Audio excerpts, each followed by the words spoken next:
Thank you very much, Stephen. And good afternoon, everybody. The UPS design for the thermal control system is similar to the orbiter in many ways. We're going to be using multilayer insulation on the exterior panels to desensitize the internal structure from the extreme environment differences that we're going to have at Earth and Uranus. We are also going to be using coatings on the components to examine how that affects our temperatures on the component radiation level. A couple differences that we're going to have in the UPS design and the orbiter design is that we're going to be using heat pipes to transport heat from components that are running hot to a small radiator panel on the side of the spacecraft. Another difference is that we are not going to be having any RHUs on this vehicle, so it's going to be totally electrical heater powered. So if we go on to the next slide here, we can see just a list of the coatings that we're going to have here on the chart to my left, and you can just see the emissivities and the absorptivities that we're going to be using on which components we're going to be using them on. You'll see that it's mostly black and white paint with a couple exceptions. We're going to be using MLI on the battery pack and on the hydrazine tank to control their temperatures more strictly. And if you take a look over on the right, on my right, you can just see a list of, or a visual representation of where those coatings are applied. So you'll see the paneling is all painted black, and you'll see the MLI on the top panel there, and that's all in there. The MLI is all in the exterior as well. So we'll move on to the next slide here and talk about the heaters and the heat pipes that we have. So on my left here, you'll see the electrical heater power they're going to be using. We were restricted to 30 watts by the power team, and so we had to kind of design around that. And we used the heater power only on the batteries and the hydrazine tanks. So the batteries, we started at 8 watts at Earth, and that kept them at 25 degrees. And then we would ramp that heater power up over the first few hundred days until we got to a constant 27 watts of heater power. And that would remain that way until we got to Uranus. The hydrazine tanks have a constant heater power of 3 watts. The heat pipes that you're going to see over here on my right we have two heat pipes. One of them is single bore and one of them is double bore. So that gives us the redundancy to fulfill the RFP requirement of one heat pipe failure.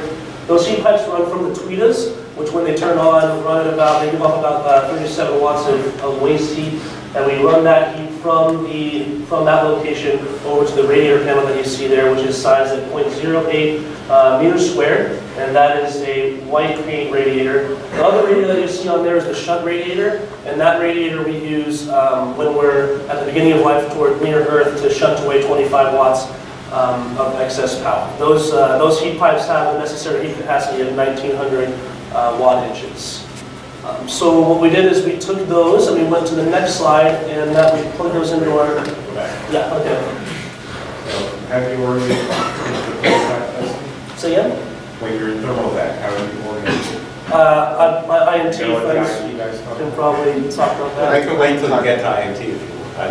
I don't know if they're going to talk about it, but basically if you turn it this way from there, so you have the hot end down, so the hot end on here basically would flow up. Okay.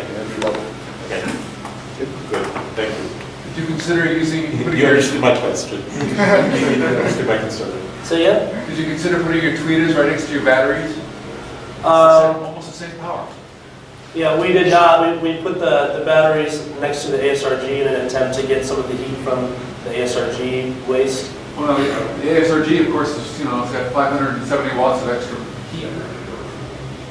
You can't get 27 out of that? Well, our simulations told us that even with that heat that we were getting from the ASRG, we needed the extra heater power to maintain the batteries within their temperature ranges. So, any other questions?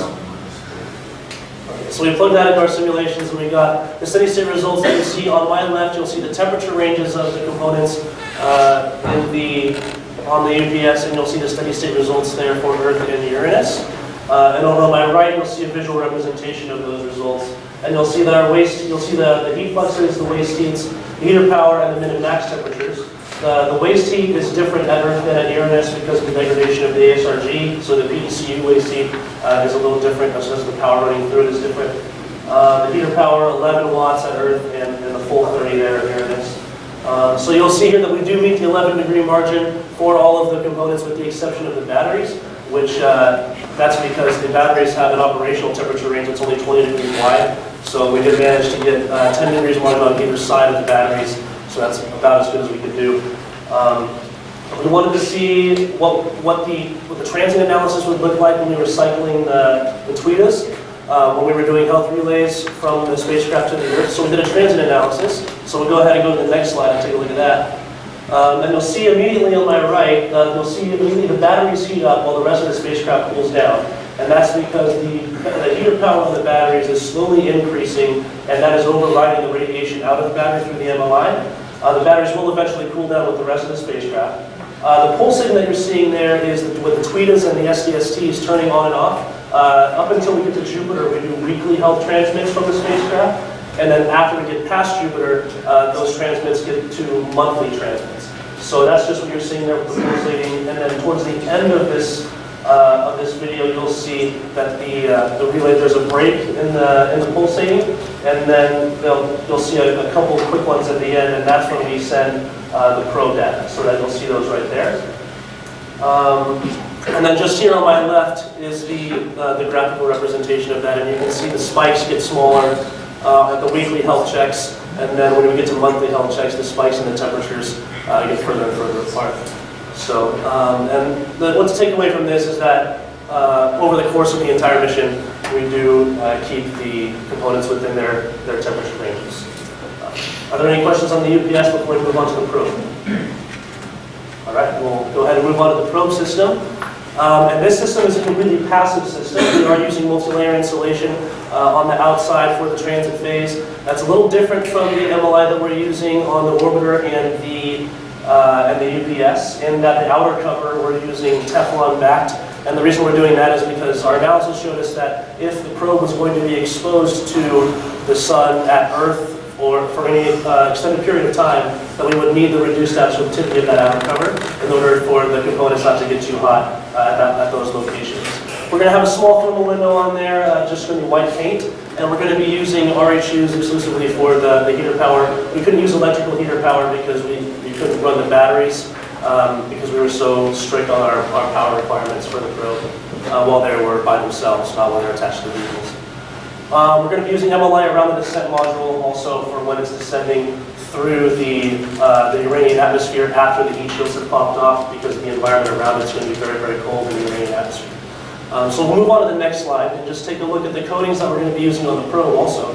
And you'll see here it's mostly white and black paint again. With there's an exception here with on the components. You'll see we're using a NASA GSF-C paint, and that's a metallic low emissivity paint. And we're using that because we wanted to minimize the radiation from the components, the heat that they conducted from the shelf.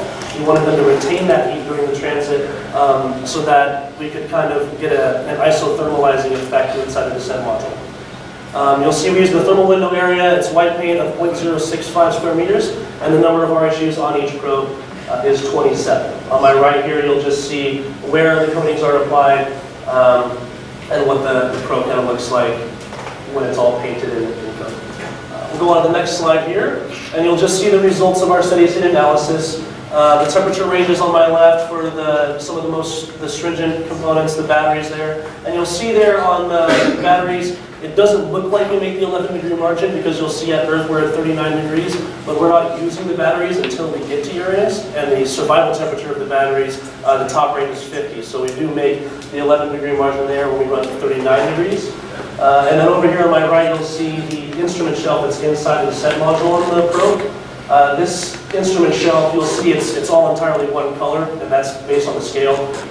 The differential between the component temperatures is about a degree. So you'll see almost the entire shelf is isothermal with the exception of the batteries, which are running about 5 degrees lower than the rest of the shelf. So the main concern, one of the other main concerns that we had with the probe thermal system was that we were going to be descending through the Uranian atmosphere, which is very, very cold. So we wanted to see what kind of effect that would have as it went through. So we did a transient analysis on that, and that's on this next slide here. And in the video on my right, you'll see immediately the helical antenna will cool down and the rest of the shelf will heat up. And the reason the rest of the shelf heats up is because all of these components prior to this have been turned off. So we just turned them all on. And so you'll see them all heat up. The helical antenna is on the outside of the descent module, so it's directly exposed to the cold atmosphere. You'll see the batteries are cooling down because they're coated differently than the rest of the instrument shelf. Now you'll see as the yellow portion starts to overtake the orange portion on the part that's closer to me this way, the yellow part's overtaking the orange, and that's just showing the cooling down effect now that the probe has reacted to the initial turning on of all of the instruments. So eventually, if you were to run this for an extended period of time, you would see that the instrument shelf eventually gets to overall a negative 150 degrees as a whole. So over here on my left, you'll see a graphical representation of what you just saw over here, and this is for the batteries. Now, for the batteries, they do get cold. The blue line that you see there is the operational temperature of 15 degrees. Over the course of the science phase, they do dip below that, but it is at the very, very end. In fact, it is after the required science phase. So the required science phase is about 60 to 80 minutes, and it dips below after that. I've talked to the probe team and we have the power team, and we've determined that is not going to be an issue. So, do you have any problem when you're testing the probe on the ground with all the instruments on, or the electronics getting hot? I don't think we've considered that actually. Testing them inside the descent module and turning them all on, I don't think so. I think that the RHUs also have to be installed at the Cape. So They don't have to, but yeah, might be more but the convenient. INT team apparently has. would you know all about that? Yes, we are aware that the Eastern Test Range, also known as Kennedy Space Center, has a requirement that radioactive material shall be integrated as late as possible, and there is a little bit of flexibility in that depending on how things are integrated, but you'll see later that we do integrate all the RHUs at Kennedy. Does that answer your question? Yeah, it is, and that means you can pull the probe apart, put them in there, and Yes. put it all together, and then you You'll left. see that. You'll see that in the INT. Great, and you left the time required in order to test everything at that point? Yes. Good job. Are there any questions on any of the three vehicles thermal control systems before I get off the power? So the instruments, what was the operating temperature? On the probe instruments, it's going to be negative 20 to 60. Wow. Negative 20 to 60 for the probe instruments. On the orbiter instruments, it's negative 10 to 40. Okay, I thought I saw minus 10 to 40. Yeah, that's on the orbiter instruments. Oh, so The probe instruments are different. they're different with the lower temperature. To clarify, not all. What's the lowest you get? On the probe, the lowest we get is about 30 degrees. It's about the same temperature for the entire transmitter. And when those things are off, I guess what was mentioned earlier, you have survival heaters on them? When the instruments are off, we don't have any electrical heating. We just have the RHU heaters on the inside. Well, not during that's during the transit also? Yeah, when it's attached to the vehicles, we're not umbilically Oh, that heater power. Okay. Yeah, the heater power is strictly provided from the RHUs on the drone. Okay. Thank you. Any other questions? All right.